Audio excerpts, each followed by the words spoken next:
श्रीमद्रामचन्द्राय नमः। श्रीरामदाय नमः। श्री सीतारामाय नमः। कल की कथा विश्राम में जनकपुर की सुंदरता और सजावट का वर्णन चल रहा था और इसी में थोड़ा सा वर्णन और आगे होके फिर लीला आगे बढ़ेगी। ये जो सजावट सभी हुई है ये ऐसी सजावट है कि इस सजावट को जब ब्रह्मा जी ने देखा तो उन्हें ऐसा लगा कि मैंने तो कुछ करा ही नहीं है, तो ये सबरा इतना कैसे हो गया।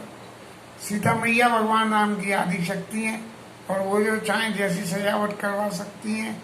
फिर जनक जी महाराज जो राजर्षि हैं, राजा भी हैं और ऋषि हैं, और ऋषियों की अप्रोच तो भले आदमियों तक होती है, उनकी बाबू विश्वकर्मा तक भी होती होगी क्योंकि वो 17 तारीख को उनकी जयंती थी। अब बाबू विश्वकर्मा भी आए होंगे जिन्हें क्या क्या बनाने रचाने। तो ऐसे ही इतने बढ़िया बढ़िया उन्होंने बंधन बार बनाई और उनकी ऐसी बंधन बार बनी कि हर काम में जो है कामदेव महाराज पीछे रह गए। ऐसे बढ़िया तो उन्होंने कलश बनाए, ऐसे बढ़िया बढ़िया झंडे लगाए, ऐसे बढ़िया बढ़िया दीपक जलाए। और दीपक कैसे थे, वो तेल वाली बत्ती के नहीं थे, मणियों के दीपक थे। और ऐसा ऊपर चंदोबे लगाए कि जिनका वर्णन नहीं हो सकता। जय मंडप दुल्हन बेदे सोहबर ने मस अति कवि के।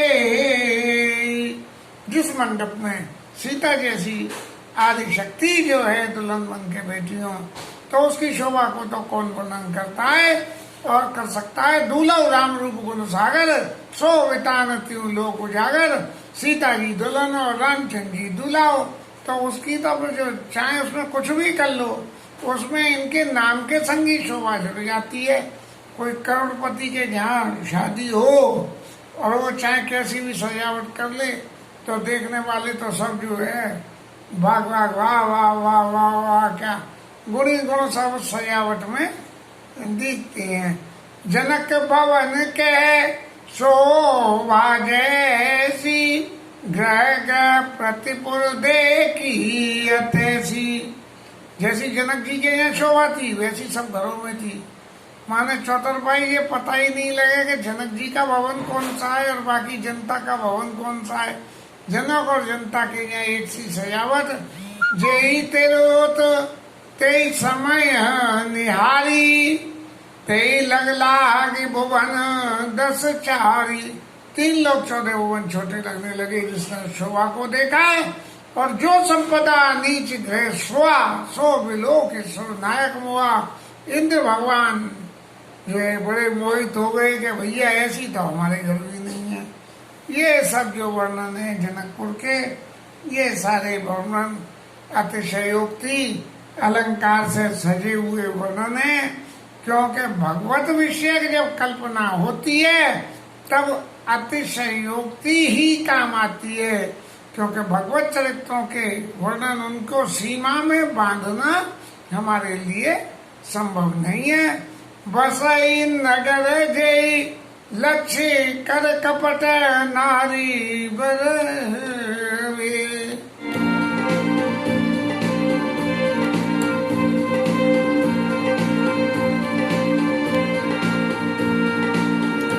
बसई नगर जय लक्ष्य कर कपट नारी बरवे।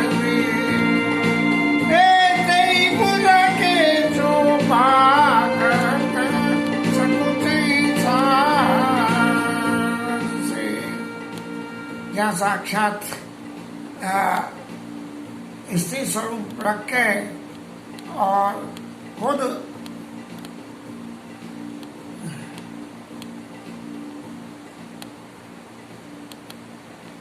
लक्ष्मी मैया जो खुद में जहाँ विराजमान हो जिसमें, और कपट रूप से स्त्री का वेश धारण करके। अब कपट रूप शब्द जो है वो इस मौके पर कितना शोभा देता है।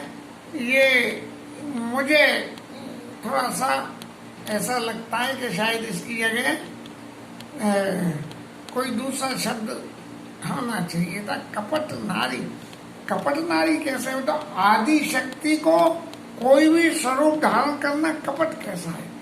कपट नारी वे तेई पुर के शोभा कहते, उस पुर की शोभा को कहते हुए शेष जी और शारदा मैया भी जो है संकोच कर जाते हैं, बोले भैया हम क्या बोले, ये तो अपने आप में पूर्ण काम है, इनके वर्णन हम कैसे करें।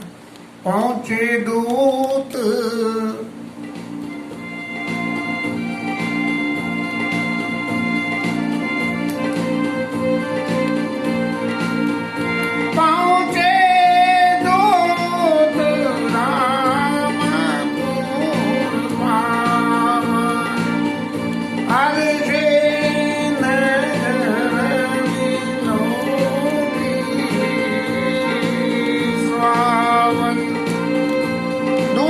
अयोध्या पहुंचे और नगर की शोभा को देख के बड़े खुश हो गए, इतने ज्यादा खुश हो गए कि बस इसका कोई मतलब नहीं है।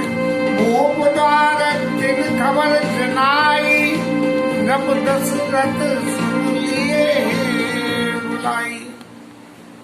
और राय दरबार के दरवाजे पे जाके उन्होंने खबर भिजवाई कि जनकपुर से दूत आए हैं, और जनकपुर से दूत आए सुन के राजा दशरथ ने उनको तुरंत बुलवा लिया, क्योंकि ऐसी भावना रही होगी कि ये जनकपुर तक गए हैं, विश्वामित्र जी के संग में गए हैं, और पहले ही वशिष्ठ जी ने कह दिए 2 जाएंगे और 4 आएंगे, तो कहीं ऐसा तो नहीं है कि वहां का काम सही करके बोला।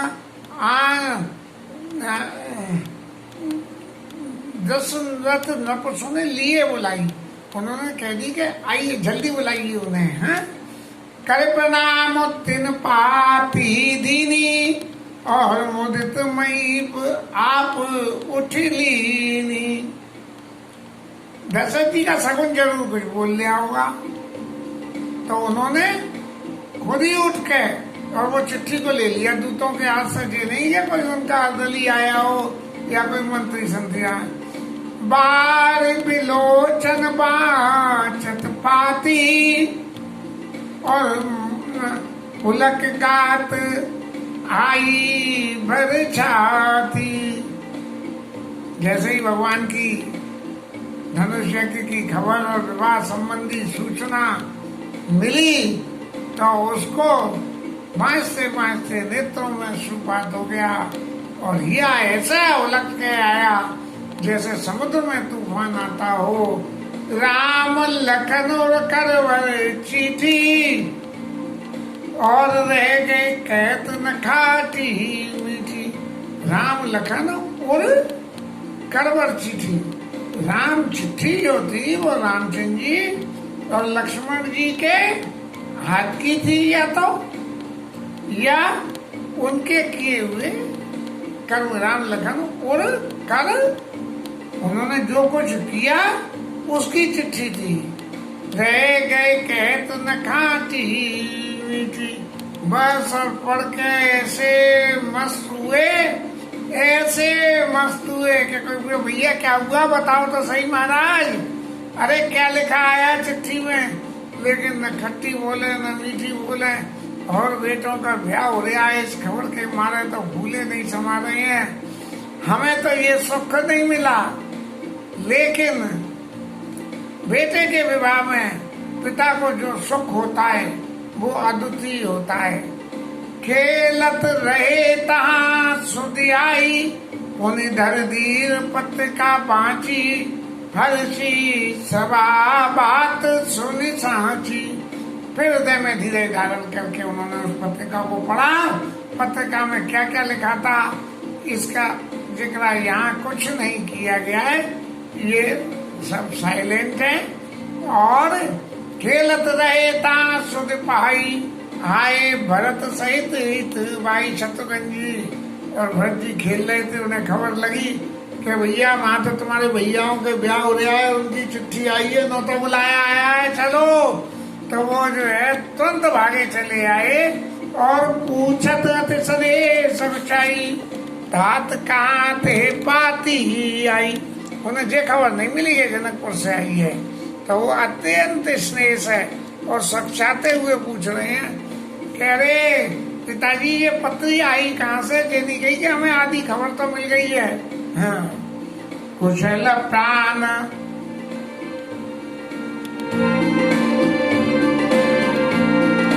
कुशल प्राण प्रिय बंधु, ओ आई काऊ दे, सुने जाने बचन राजी प्रभु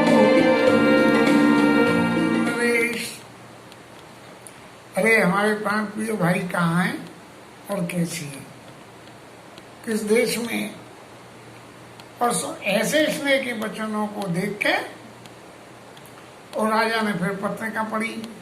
अब निश्चित रूप से पत्रिका में ऐसा ही लिख रहा होगा जिसने पत्रिका लिखी होगी। जनकपुर महाराज राजा जनक जी की तरफ से दशरथपुर महाराज चक्रवर्ती महाराज दशरथ जी को जनक जी का सादर प्रणाम।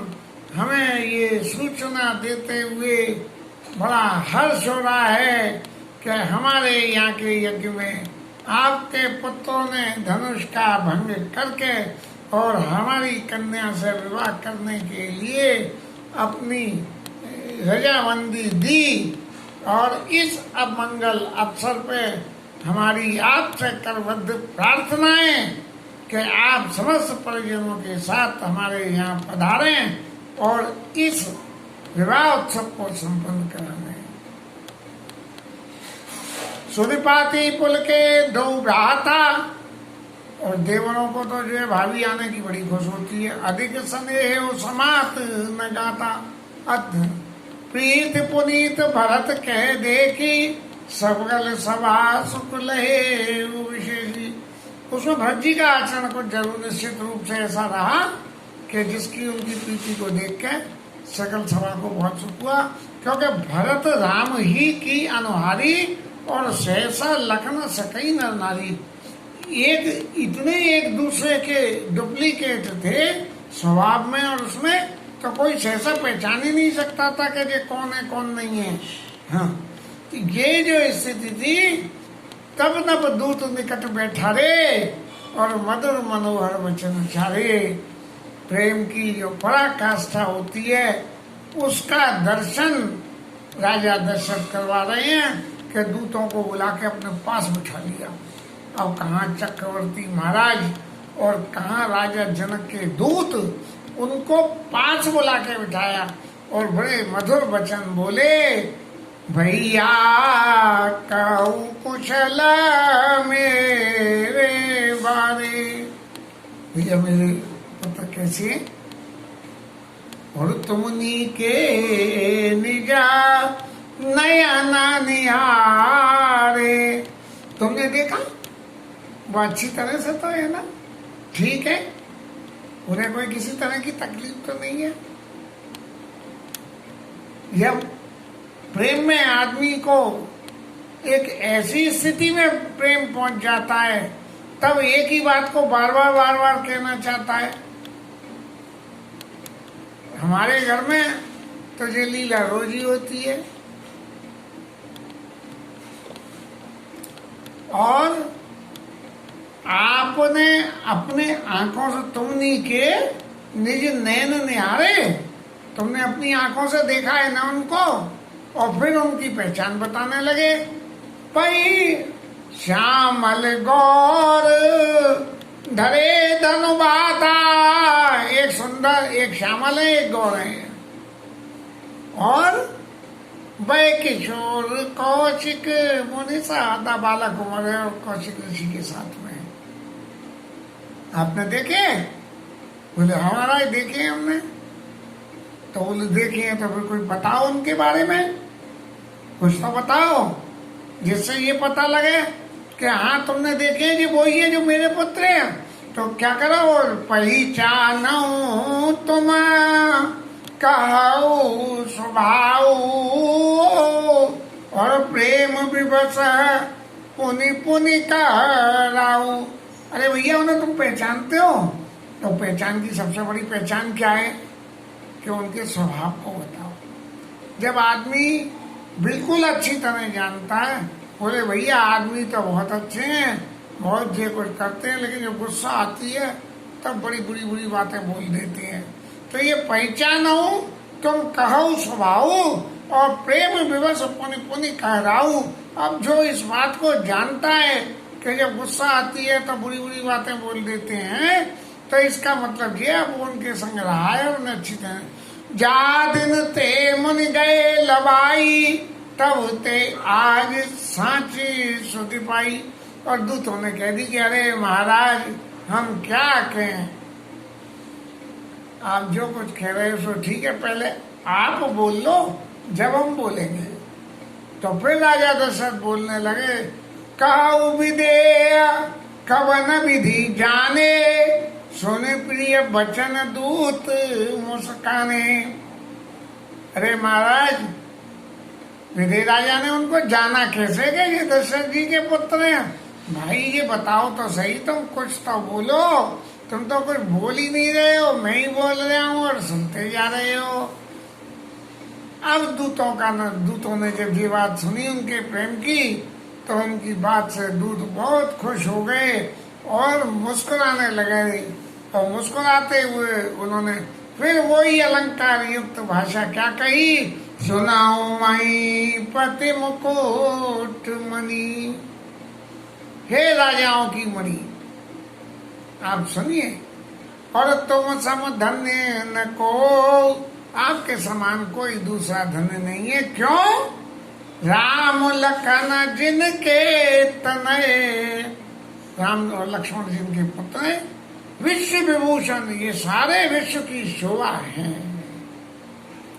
और कैसे कि पूछन जोग ना तनय तुम्हारे,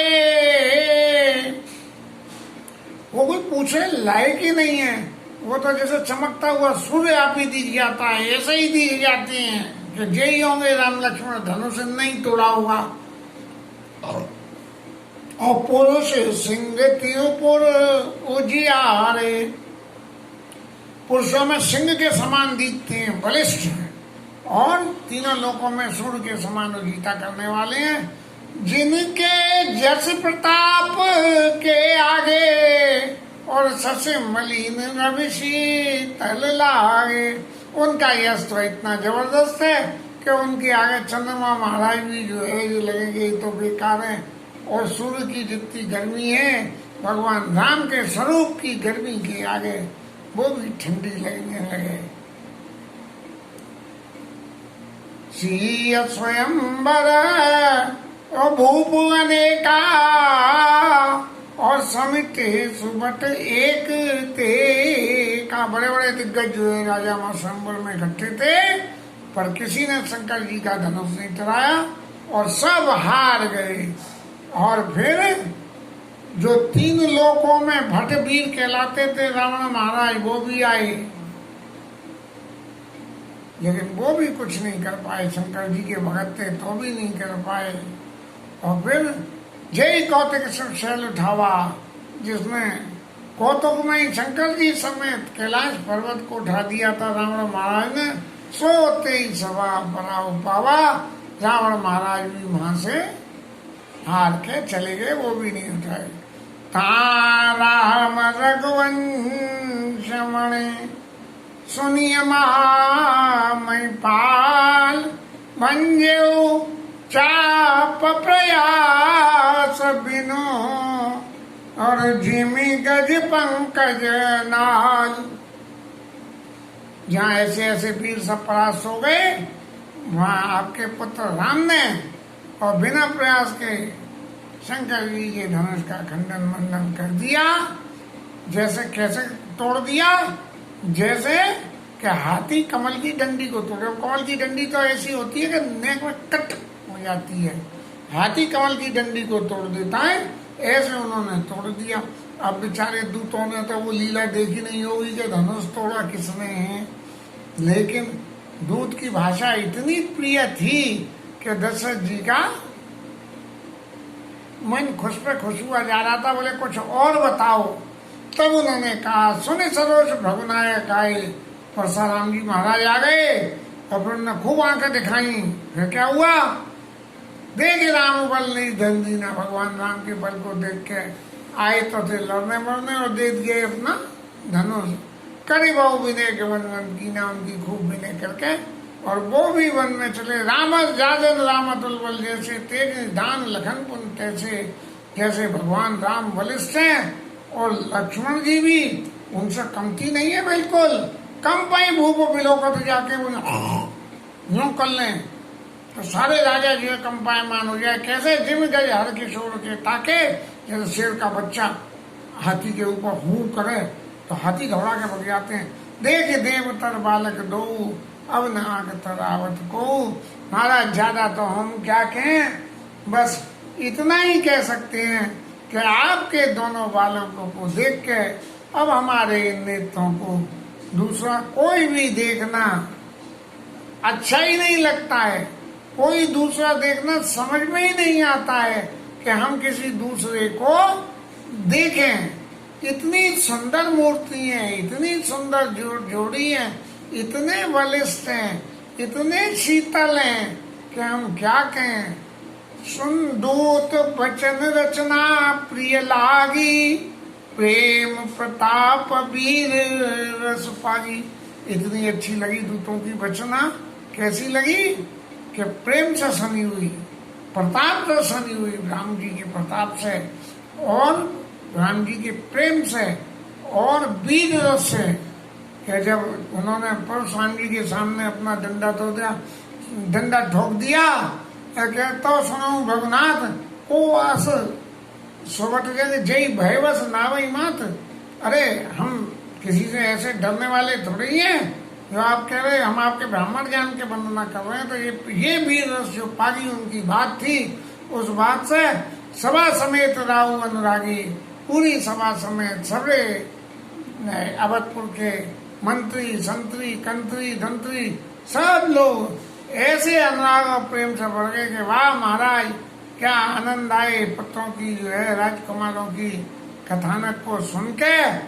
और सभा समेत राहु अनुरागे और दूतन देन निछावर लागे। दूतों को निछावर देने लगे। भैया तुमने इतनी बड़ी खबर सुनाई है, इसके निमित्त हमारा चित्त खुशी से बढ़ गया है, हमारी तरफ से निछावर ले लो। लेकिन दूतों ने कही कि नहीं, हम कन्या पक्ष के दूत हैं, इसलिए निछावर लेना हमारे लिए उचित नहीं है। तब उठ भूप वशिष्ठ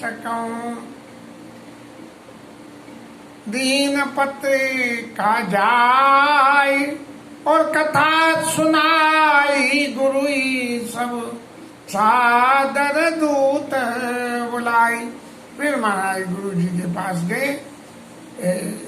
निश्चित रूप से ऐसा लगता है कि गुरु जी राज्यसभा में कई ऐसे स्थान पर होते होंगे कि जहाँ राज्यसभा में कोई 19 बात हो तो उसके लिए वही रोक लगा दें। तो इसलिए राजा को उठ के जाना पड़ा। तब उठे भूप वशिष्ठ को जाके उन्होंने पत्रिका दी और दूतों को बुला लिया कि जी पत्रिका लेके आए हैं।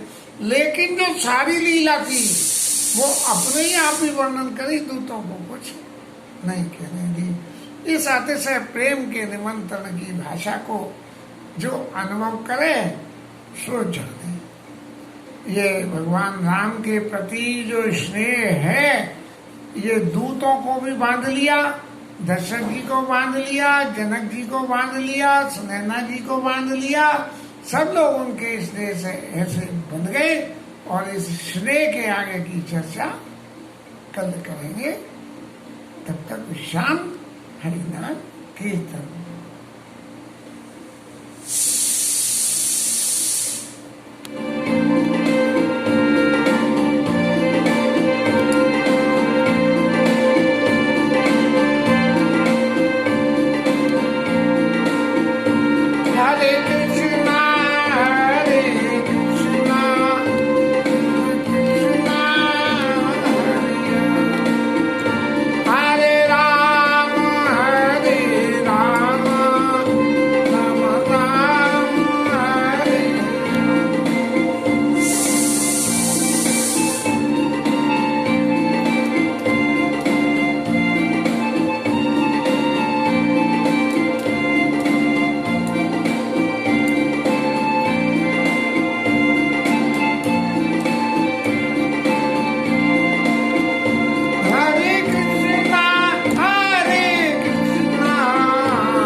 शंकर भगवान की जय, पवन सुत हनुमान की जय, शिवराज धन की जय, जय जय श्री राम।